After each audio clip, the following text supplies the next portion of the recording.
వచ్చి ఈ పుస్తకాన్ని స్పైరల్ బైండింగ్ ఇంకా పుస్తక రూపంలో రాలేదు, ఇందులో ఉన్న పాటలన్నిటినీ స్పైరల్ బైండింగ్ చేసి నాకు ఇచ్చి, ఆ పుస్తకంలో గద్దరన్నకు సంబంధించిన పాటలు ఎక్కడ ప్రచురించకుండా ఇప్పటి వరకు ఎక్కడ ప్రాచుర్యంలో లేని పాటలు ఈ పుస్తకంలో ఉన్నాయేమో అని అనుకున్నాను.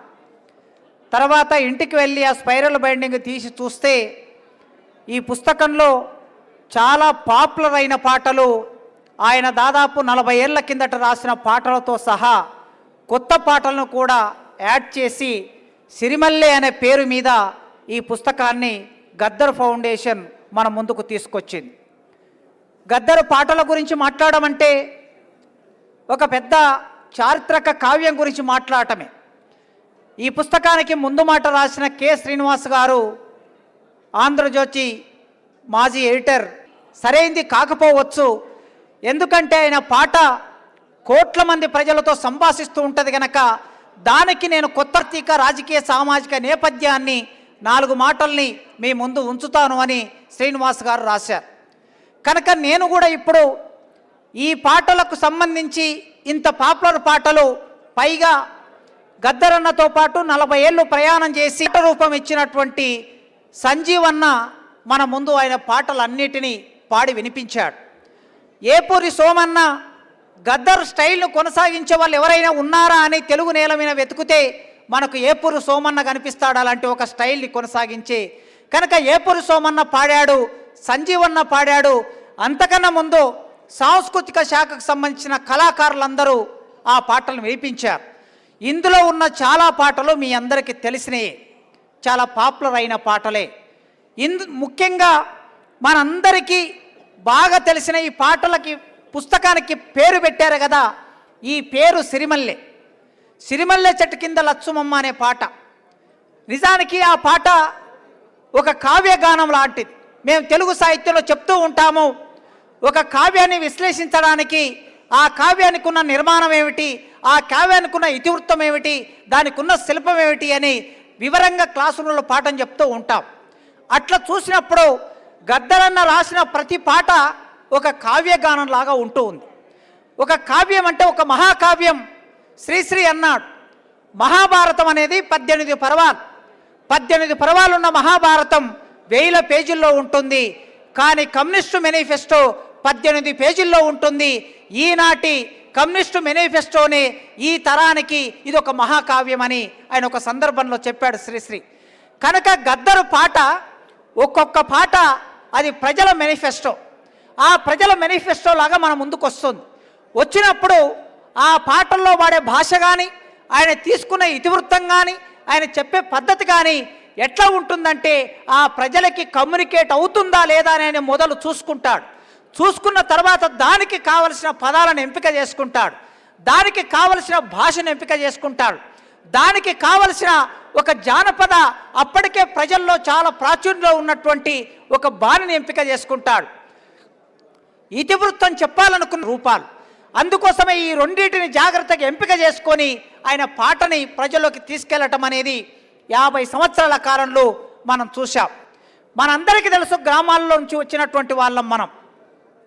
ఎద్దు ముందుకు వెళ్తుంది. మనం గడెంగలితే నాగలైనా గుంటుకైనా దంతి అయినా ఏదైనా ఎద్దు ముందుకు నడుస్తూ ఉంటుంది, ఎద్దు వెనక్కి నడవదు. బండి ముందుకు నడుస్తూ ఉంటుంది, బండి వెనక్కి నడవదు. కానీ నాట్లేసే తల్లులు మాత్రం వెనక్కి నడుస్తారు. ఇది ఒక ఉత్పత్తి ప్రక్రియలో ఉండే ఒక రూపాన్ని తీసుకున్నాడు ఆయన. ఈ ఉత్పత్తి ప్రక్రియలో ఉన్న రూపాన్ని తీసుకొని తన తల్లికి దాన్ని అన్వయం చేశాడు.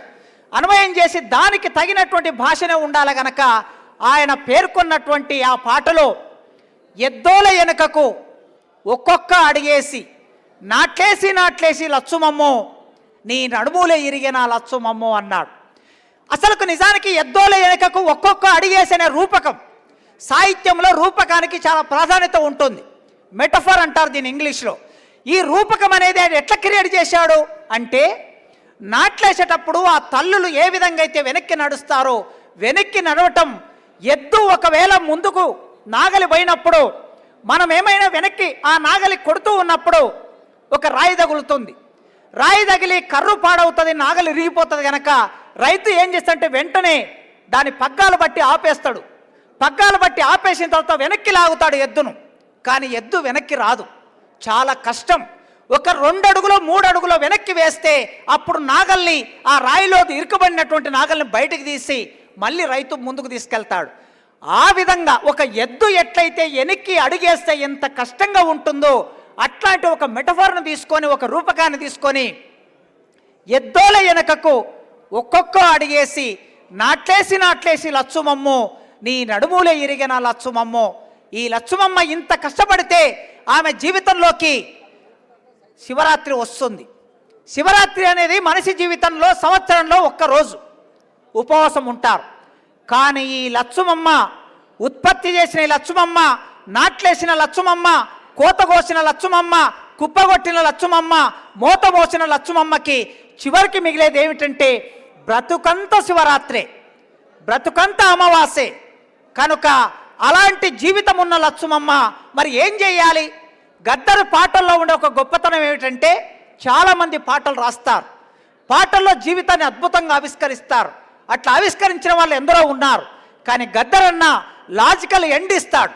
ఆ లాజికల్ ఎండ్ ఏమిటంటే తాను నమ్ముకున్న మార్క్సిజం, తాను నమ్ముకున్న లెనినిజం, తాను నమ్ముకున్న మావోయిజం, ఈ విప్లవోద్యమంతో పాటను ముగిస్తాడు ఆయన. ఆ ముగింపులో అది చురుకుగా ఉంటుంది, అది ముక్కుకు సూటిగా గుద్దినట్లుంటుంది.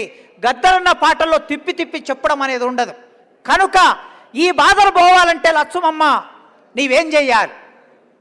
నీతోటి చెల్లెళ్ళు, నీతోటి అక్కలు కొమరెల్లి కొండల్లో కొలిమి రాజేశ్చండ్రు కొడవళ్ళు అందుకొని లచ్చుమమ్మో లచ్చుమమ్మ నీవు కూలి దండులో చేరు లచ్చుమమ్మో అని ఒక లాజికల్ ముగింపిస్తాడు.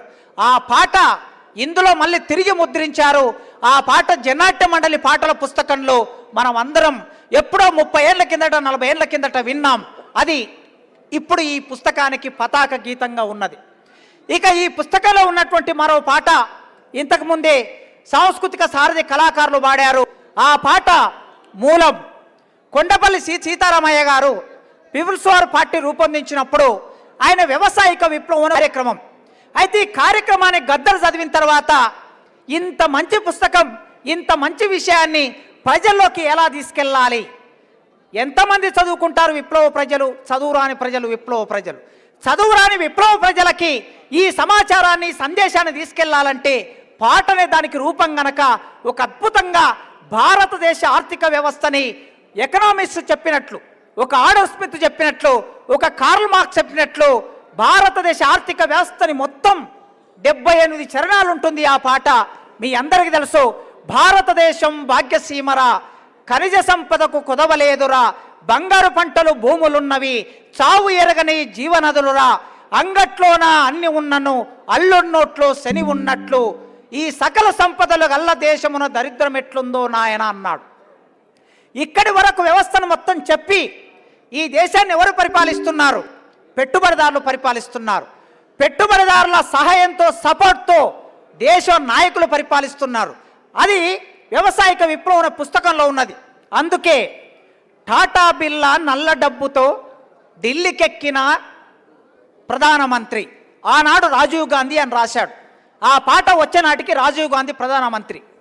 టాటా బిర్లా నల్ల డబ్బుతో ఢిల్లీకెక్కిన రాజీవ్ గాంధీ తన లాభం నాయన అని ఇలా మొత్తం పాట కొనసాగుతూ ఉంటుంది. ఇవాళ దేశం అంటే ఒక మతం పేరు మీద రాజకీయాలు జరుగుతున్న సందర్భాన్ని ఇవాళ మనం చూస్తున్నాం. 40 ఏళ్ల కిందట ఈ మతానికి సంబంధించిన భావజాలాన్ని ఆయన పాటలో చెప్పాడు. హిందూ హిందూ బాయి అండు మతంగాంజయే గుంజుతున్నాడు, ఆడదిగాక మొగోడుగాక అటలు బియారి ఆడుతున్నాడు అని రాశాడు. నేను ఇది పాటగా గద్దరను రాసిన పాటగా మేము ముందుంచాను.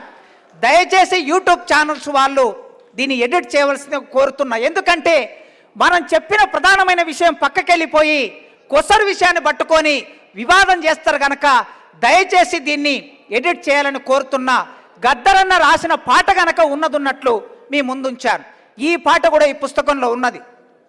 ఇక ఆయన ఏ పాట రాసినా ఆ పాటకు ఒక నేపథ్యం ఉంటుంది. ఆయన మీద కాల్పులు జరిపారు. ఎందుకు జరిపారు?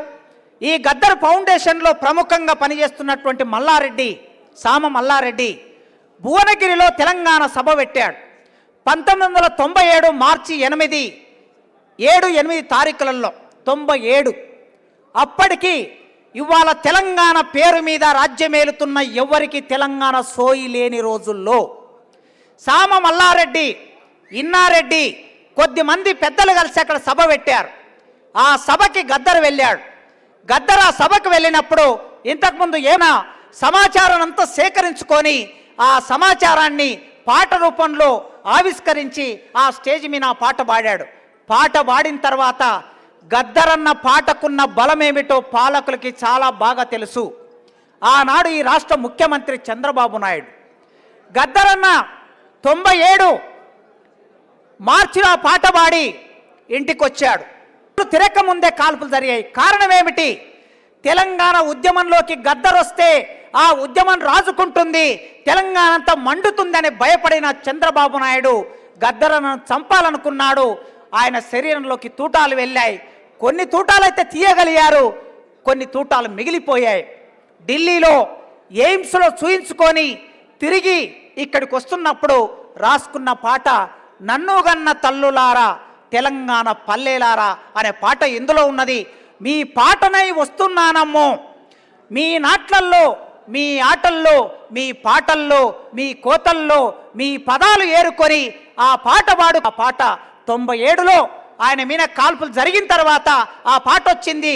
97లో ఆ పాట ఇక్కడ పాడాడు. 98లో వరంగల్ డిక్లరేషన్ జరిగింది ప్రొఫెసర్ సాయిబాబా నాయకత్వంలో. ఆ వరంగల్ 99 డిసెంబర్ 29వ తారీఖు 97 డిసెంబర్ 29 తారీఖు నాడు వరంగల్ సభ జరిగింది. 2 లక్షల మంది ఆ వేదిక మీద గద్దరన్న నన్నుగన్న తల్లులారా అనే పాట అక్కడ ఆవిష్కరించాడు. ఇక ఇట్లా చెప్పుకుంటూ పోతే ఒక్కొక్క పాటకు ఒక్కొక్క కథ ఉంది. చాలా పాటలు ఉన్నాయి. ఆయన ఎన్నికల మీద రాసిన పాట నా కొడుకో బండోడా ఓటెవనికేస్తివో, నా కొడుకో బండోడా ఓటేమి తెచ్చిందో, నాకుంటూ గుడిసెకొచ్చిండు 5 ఏళ్లకు ఒకసారి. కనీసం ఆ 5 ఏళ్లకు ఒకసారి అయినా లీడరు మన దగ్గరికి వస్తున్నాడంటే డాక్టర్ బిఆర్ అంబేద్కర్ ఇచ్చినటువంటి ఓటు వలన మన దగ్గరికి ఆ లీడర్లు రాగలుగుతున్నారు. అదే విషయాన్ని చెప్పాడు ఆయన. ఎన్నడూ రాని లీడరుగాడు ఎగదొక్కుంటూ గుడిసెకొచ్చిండు, అనరాను అని బావా అన్నాడు, చిన్న పోరగాన్ని అన్న అన్నాడు, చేతులుగా వివి కాళ్ళను కొమ్మని మనిషి మనిషిని మస్కగొట్టిండు, నా కొడుకో బండోడా ఓటెవరికేస్తివో.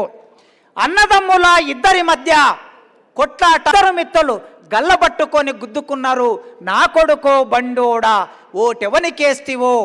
ఓటేసినోడు ఏట్లకు పోతే ఓటేసుకున్నోడు సీటెక్కి కూసుని నా కొడుకో బండోడా అనే ఒక అద్భుతమైన పాటని ఆనాటి ఎన్నికల దృశ్యాన్ని ఆవిష్కరిస్తూ గద్దరన్న పాట రాశాడు. ఇవన్నీ ఒక ఎత్తు అయితే గద్దరన్న అమరవీరుల మనమందరం గుర్తు చేసుకోవాల్సిన ఒక పాట, ఎప్పటికీ తెలుగు సమాజాన్ని భారతదేశాన్ని నడిపించే పాట. ఆయన 2 పాటలు అద్భుతమైన పాటలు అమరవీరుల మీద రాసినాయి. ఒకటి వీరులారా సూరులారా రాడికల్లా బిడ్డలారా అనే పాట. రెండవది దోక్షణ ఉంటుంది, ఒక ప్రత్యేకమైన పదబంధం ఉంటుంది కవికి.